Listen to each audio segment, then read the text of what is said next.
Greetings, folks. It is David back again with another video. It happens to be the 30th of April, about 12 a.m. in the morning, as I make this additional addendum sort of review of the film Sinners, which I saw Sunday night. And you might be saying to yourself, if you've been watching my videos, David, you already did a review about this movie. Such as it is, if you can call what I do movie reviews, which is debatable. You already made a video about this. Why are you doing it again? Because this movie is worth it. Because I'm still thinking about it. And I guess I got some more stuff to get out of my basement. I've just still been thinking about this film and thinking about the buzz that surrounds it and how it really is what I called it in that last video about it, a cultural touchstone. It is, to me, the movie Sinners, what the Minecraft movie was for these mostly 4 feet tall Minecraft hooligans, these young kids who had such a blast watching Minecraft, how it was such a out of nowhere success at the box office at like $900 million or something like that globally. That's insane. So too it is with Sinners. It is for like a niche audience that appreciates it so very much. And as far as the movie houses go, that's a very good thing. And with Sinners, you don't even have people throwing Coke and popcorn at each other like a lot of these movie theaters apparently did with the Minecraft movie. So there is that added benefit. But just to talk about that for a minute is one of the things I've been thinking about and knowing, you know what, I need to talk a little bit more about this movie. So that's what I'm doing now. And I'm not saying it's for a niche audience of just one like subgroup of people in this country or the world. It's for multiple, I think, but it speaks directly to certain things: racial, cultural, historical, the things of oppression. I've been watching some of the reviews, well, a couple from some men who, well, they happen to be black and they didn't think much of the film. And then there are their critics or detractors or just people who disagree with them, which is perfectly fine and understandable, saying, well, of course you don't. And they got to bring out these words of calling people coons and Uncle Toms and just all kind of ugly names because of the quote-unquote, and I'm putting it in quotes, divisive nature of the film. That is, they say it's about separating the races. You see the white man as the literal white devil, Remick, the character Remick in this movie, and how it was, what was her name, Mary, the white girl, who, and that one guy, the reviewer I watched, he at least made the good point. And the thing is, I didn't mention this in my first or main review, such as it is, that I made of this movie, because even though as I was watching the movie I was thinking this, because I'm like, after 15 years of this stuff where they put what can easily be called propaganda in the movies, you get pretty good at identifying it, or at least what people are gonna, you just know what people are gonna say basically about it. And so that gives you an indication as to what they're thinking and where they're coming from, even if it doesn't make sense to you. After years and years of this stuff, and now it being called quote-unquote woke, which I don't really like the term. I think it's better just to say SJW made social justice warrior, because that makes it much more personal, and that makes it much more get down to brass tacks. Who exactly is trying to put such and such propaganda that is brain rot and divisive? It's a better thing to say in my mind than calling something woke. Anyway, this one guy, I listened to his review, watching him, he was bringing out that point. And the reason why I didn't mention this point in my first video I made was because I don't know if that's where they're coming from or not. As far as even in this artsy-fartsy story of exaggerated tale from the past surrounding this musician's life from back in the 30s. I don't know if that's the message they were sending, the movie makers were sending or not, in having Mary, the quote-unquote white woman, be the one who basically said, look, I know you need money. I know you need money to make this juke joint really take off and last. As though she was actually going to go outside of the juke joint into the dark to talk to the three Caucasian vampires. Not that she knew they were vampires, but the couple that had been killed and converted forcibly into vampirism by Remick. And because he either knows music and it's flowing through his vampire brain, or somebody who made him a vampire, because the way it works is they all share the same memories, they know everything. It's like the Borg, basically, but vampires. She goes out there, and it's one of those mesmerizing scenes, because they got their good Hollywood singing voices going as they sing some little ditty or whatever you would call it. They got the violin going, little strumming, and it sounded so nice. And she's like, you could see her again. The acting in the movie was just superb from everybody. I mean, it was something else. And when Mary, you know what, let me look at IMDb on my phone as I talk about this. I'd hate to be getting her name wrong. I think her name is Mary or Marie. Anyways, that she is the one who goes out there, and she is the one, the white woman, who, yeah, Mary. And Annie is the other lady. Okay. That she is the one, the white woman is the one who basically starts the ball rolling, because to their credit, the twins held by their distrust, and so did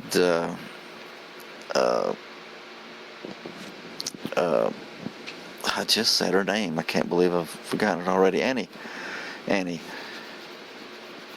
who has like the role of the down-to-earth, experienced black woman who has the knowledge of the ancients, and she knows about religion, and even though it sounds all superstitious and everything, she knows these things. She knows about what to do with these evil spirits, and in this case vampires.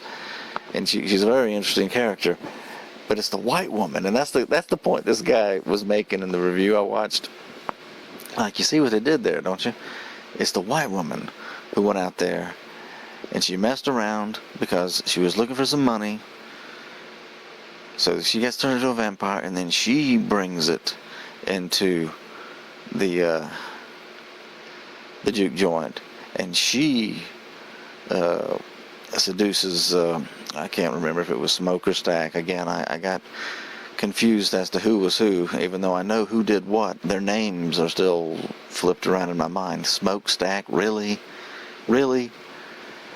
Anyways, and so I had to give him that. I'm like, you know what, I was thinking about that even as I watched the movie, but I didn't make a point of it in my review. My first one I did, that is, because I was thinking, I don't know if that's really where they're coming from or not, and does it matter? Because this movie, like I've said a dozen times in that first video, does everything. At least that's it. Like, it bombards your senses with all the different dynamics and the different ways of storytelling. I mean, it is so artsy. It is so, I'll just go and say it. As far as storytelling goes, even if you don't think much of the plot. It's just the lore of it to have multiple times. They're driving along in a old motor car, one of those original cars back in the 30s, and somebody will spend a minute telling a story, and without actually showing what the story they're talking about, you're visualizing things in your mind because of the quality of the way the character relates something from the past, about their family, about something they went through out there in the world. This happens 2 or 3 times, and it just builds and builds, and it made it so good, if I dare call it good, because this movie really is evil. I think don't get me wrong. I'm not saying these things because I think it's actually a good film. I can't actually recommend this thing to anybody because of how insidious it is. It really is devilish. It would have been more honest of them to call it devilish than Sinners, because even though the film keeps to that theme you see on the movie poster, quote, "We are all sinners," end quote, devilish would have been even better. And I say that because, for instance, Sammy, I don't know if I mentioned this in my first review, I don't think I did. The way at the end you got this dramatic sequence of whether it was Smoke or Stack, after he's wiped out the KKK guys, the dozen or so guys who came to burn his place down, which, again, another point that the reviewer made that I'm like, you know what, I guess you got a point there. He said, why in the world were they trying to attack him at night? If you are so racist that you are with the Klan and you want to kill some black people, wouldn't you do it at night? Wouldn't you attack them or try and burn the place down at night? It was nuts. I'm like, well, okay, granted, I could take that, but you wouldn't have the dramatic sequence of Smoke or Stack, whoever, Glover, coming right at the cameraman with the Tommy gun, like doom, doom, doom, doom, doom, doom, doom, doom. That machine gun scene was so good. You wouldn't have that if it was at night. So there you go. You got to have some artistic. You got to take some liberty there. You got to be able to have this stuff at night. Kill them in the daytime, in the light of day, where the vampires can't live. The evil white man coming to burn down your juke joint that he sold you. It's got to be at daytime. And you couldn't have that great scene with him imagining Annie with the baby at night. That just wouldn't be as good either. So I understand his point the guy was making, just like I understand this point. This was a good one, and this is something that bothered me in the movie, but once you let yourself go the way I did, and you just letting yourself be entertained by this flick, like I said, it's devilish. It's taking you in. It really is. He mentioned the part about the Indians who were tracking down the vampire, Remick, to that house. And I was thinking this when I saw the movie, so I'm glad he made this point. This is something I wanted to go back and talk about for a second, since I've decided to do this video.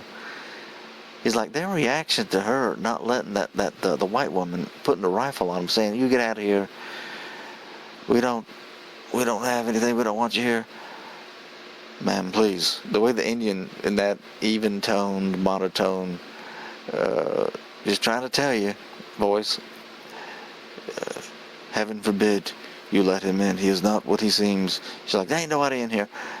The guy, the reviewer that I watched, he was like, if you are a vampire killer and you're there with your vampire killer friends and you've tracked down this guy, you're not just going to let her say, nobody's here. If you suspect the vampire's in there, you're going to get in there. It's not going to be like, oh, well, sorry I bothered you. Hopefully the vampire I was hunting didn't come into your house.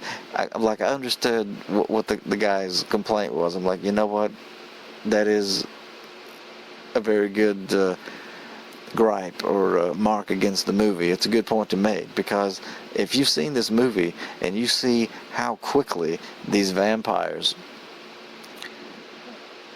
kill people and turn them into vampires, like a couple of dozen a night at a party out of the woods, then you would have to look back at those Indians, the vampire hunters, and be like, yeah, you should have forced your way into that house and found that Joker and put a stake through his heart, because it's like these people, these demons, these vampires could just take over.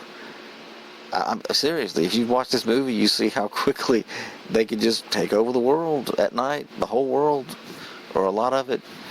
So yeah, even though the guy was like, come before it gets to be too dark, and he's calling the guy back from the door, so that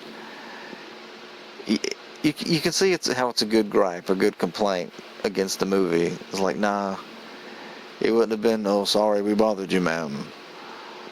Nah, they would have, if they know what they're doing, if they're experienced vampire hunters and vampire slayers, they would have got it done. They wouldn't have just rode off and said, oh well, good luck, white folks, or whatever. It would have been different, because the threat is real. You find out by the end of this movie, because she goes right back in, and by the time the woman shuts the door and goes back in the house, the vampire's already gotten her husband and turned him into a vampire. So there you go. That was just another good thing that I'm like, you know what, the guy had a point, and I'm glad he mentioned it, because I failed to mention it. I'm like, yeah, it doesn't really make sense, does it? Those if they're vampire hunters and they suspect a vampire is in there, yeah, they would have. It wouldn't have just been, oh, just riding off. Not totally like that, yeah. So back to what I was saying, the devilish nature of it all. I mentioned this in the previous video that I made, and I'll mention it again. This whole movie, and especially as regards the character of Sammy, he's the one I was mainly thinking of as I watched the movie in the theater Sunday night, just thinking, the gall of this movie to have him in that church building in the beginning, and his father saying, don't leave, don't do this, remember the scripture, and he starts to quote it, and then Sammy finishes it, and it's the Bible verse in the New Testament about how no what is the word, trial, tribulation, no temptation has come upon you but that which is common to man, but God is faithful and will not allow you to be tempted above what you're able, but will always make a way of escape.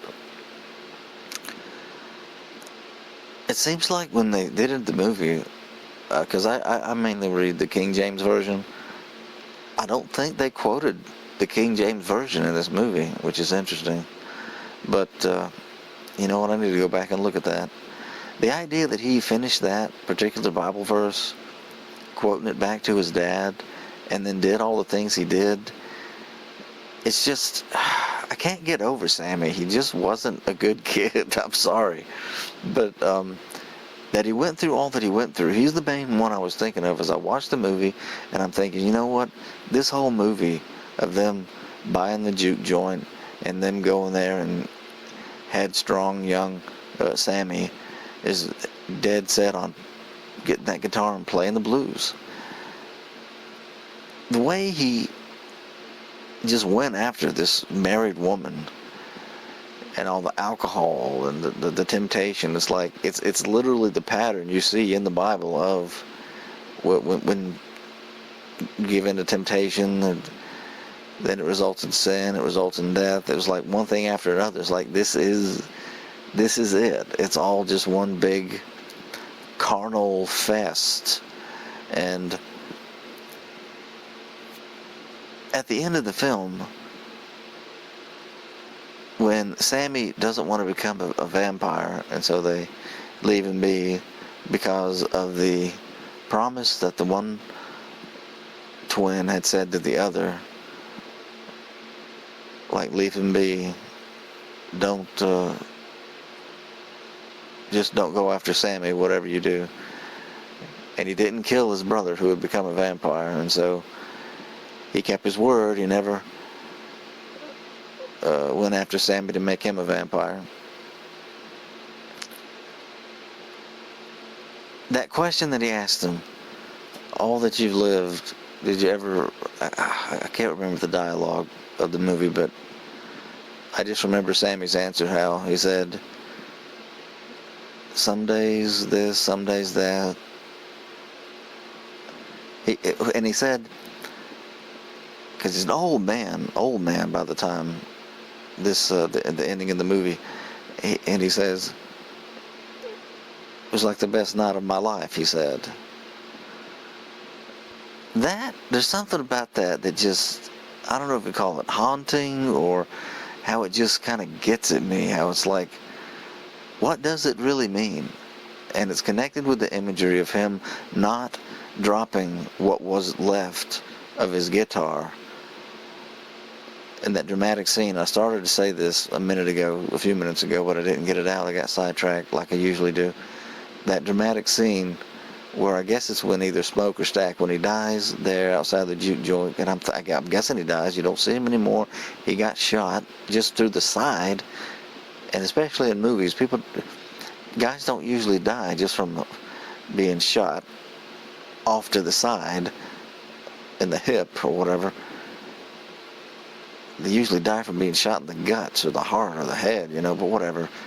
The imagery is that you're left thinking that he died.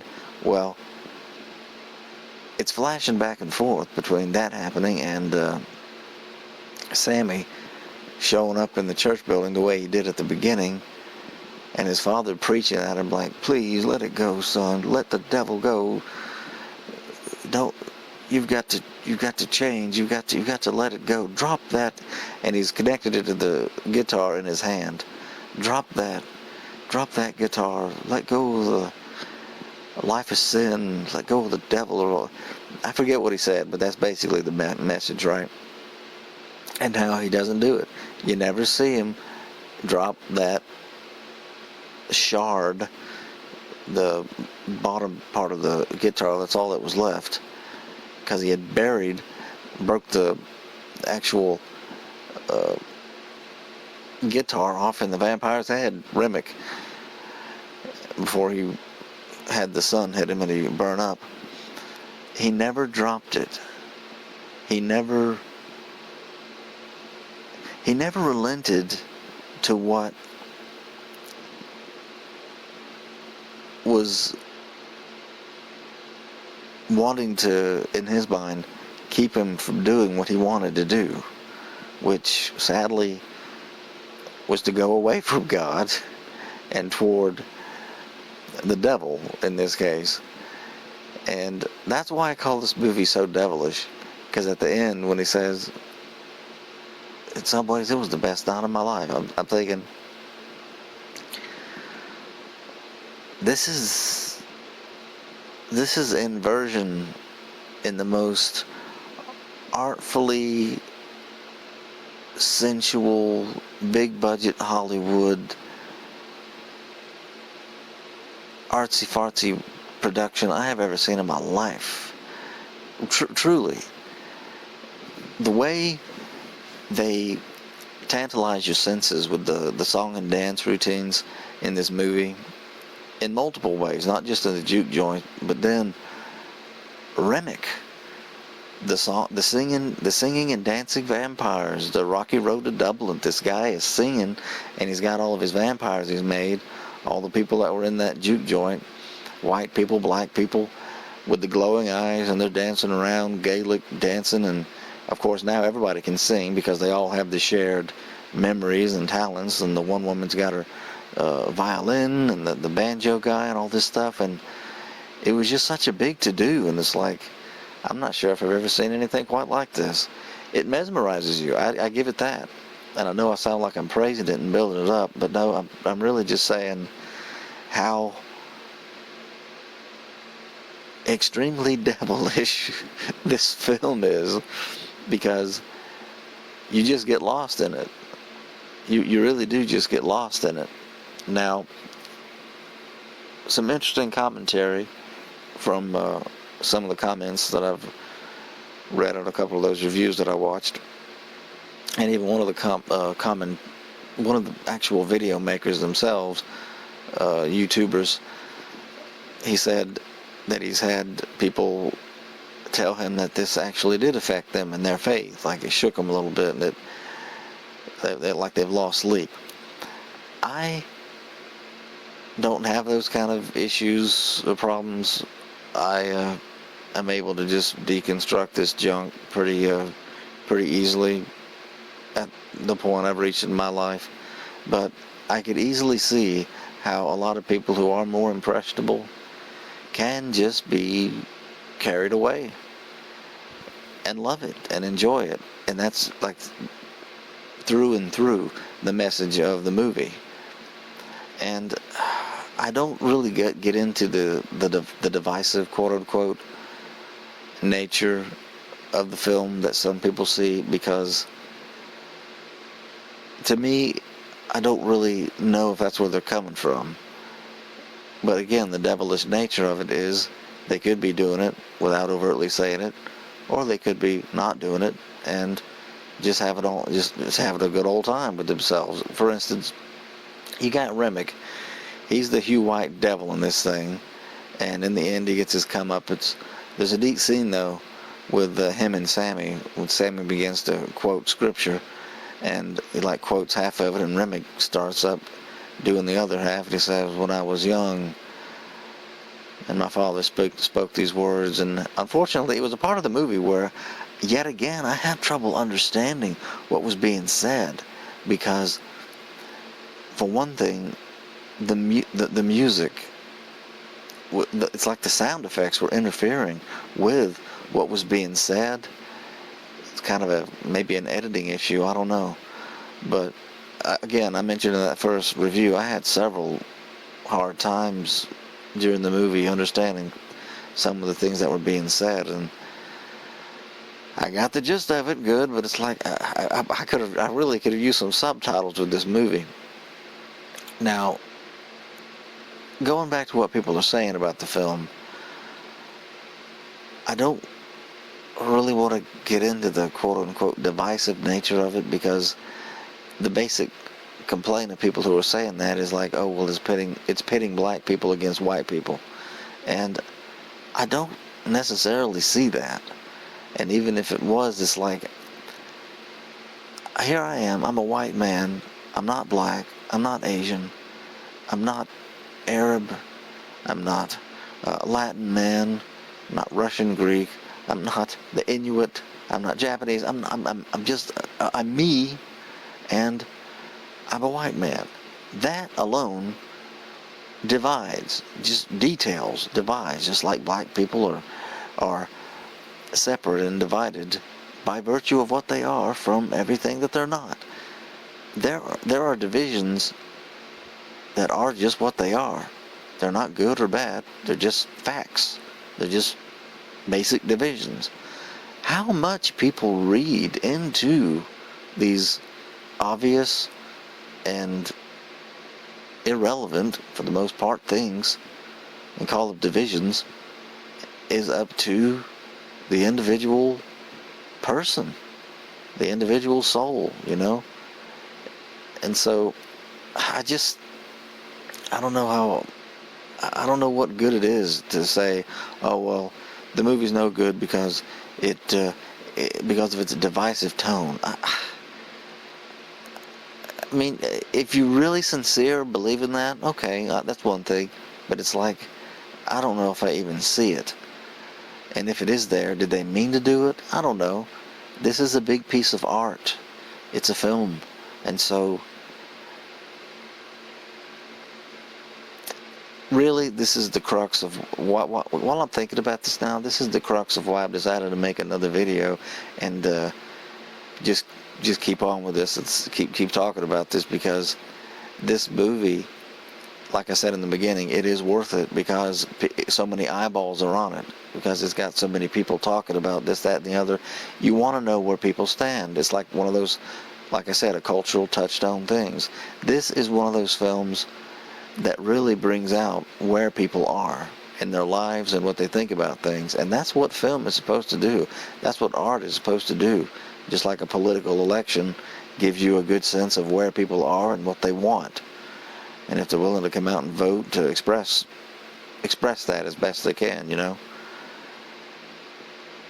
But I still keep going back to the very inescapable conclusion that I see when I watch the movie, that it is devilish. It gets people into it's like it gets people into kind of an entranced state. It's just not the kind of movie that I would want for large numbers of people, in this case a movie-going audience, people who like to watch movies. It's not the kind of movie I would want to achieve what this particular movie is achieving. Why? Well, because it is filled with crassness and vulgarity, some perversions.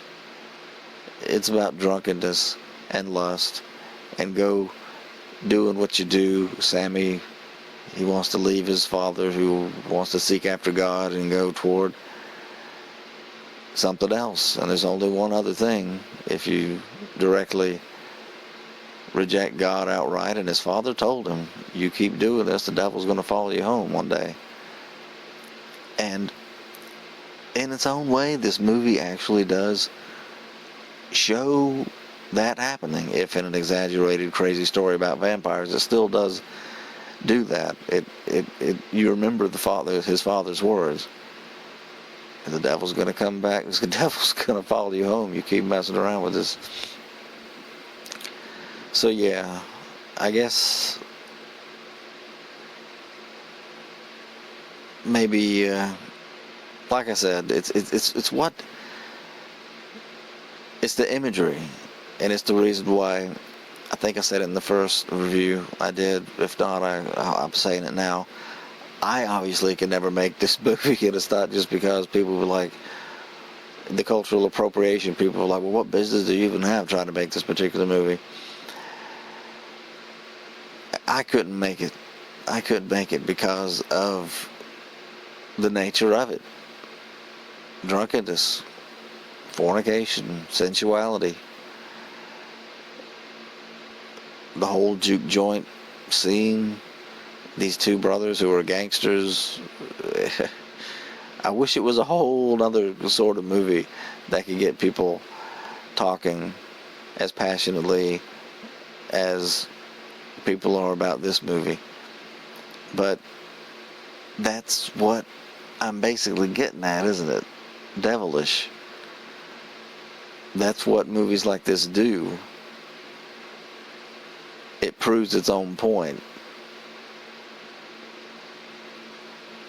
Even if one of the characters looks at another character in the movie and says, yeah, I'm going to hell one day. It's something else. It's something else.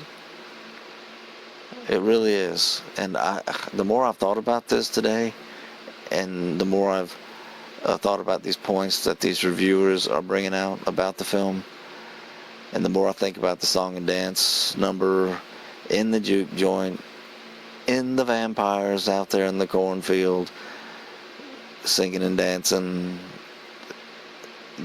and all of the historic folklore, and how quote-unquote progressive it is by having so much diversity in the storytelling and drawing upon the history of colonization, slavery,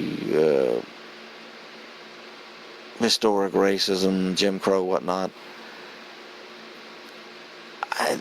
I would be very, very surprised if this film didn't take half the awards when the Academy Award season comes. I was thinking that just a little while ago, like, yeah, this movie's basically, this movie's definitely going to take a bunch of Oscars and stuff. I would be so surprised if it doesn't, because of how much it does as far as movies go. Again, I don't want to sound like I'm praising the film, because, well,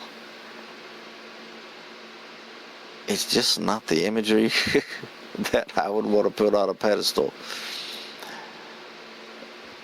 But it is so interesting that here I've made a whole nother video about it.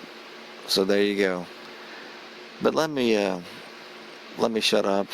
I will say again, there were some really entertaining bits in the film. I think I mentioned that in the first review, the part where Annie is educating the survivors about what they're dealing with, and then there's Cornbread standing out the door's open, and the way everybody that was just surreal, funny and entertaining and disturbing, that they knew they had all the shared memories, and the way they talked to that Asian lady, we even know how you like to be, expletive. They had to get so filthy with it all of a sudden. And I mean, they made their point, but it's like, well, this movie really is something else. The cornbread part of it was just so funny, though. The way they talk to each other, it was humorous, and it really draws you in. But that's what this movie does. Anyways, I just got to say it one last time. It might be one of the most devilish films ever, because of how much it draws upon and how many dynamics there are at play all throughout it. Anyways, that's enough. I won't be making any more videos about Sinners. Got to move on. And thank you all for listening to me rant and rave and try and make a point or two. I do appreciate you folks. It's more attention than I deserve. And we'll see you in the next one. Take care.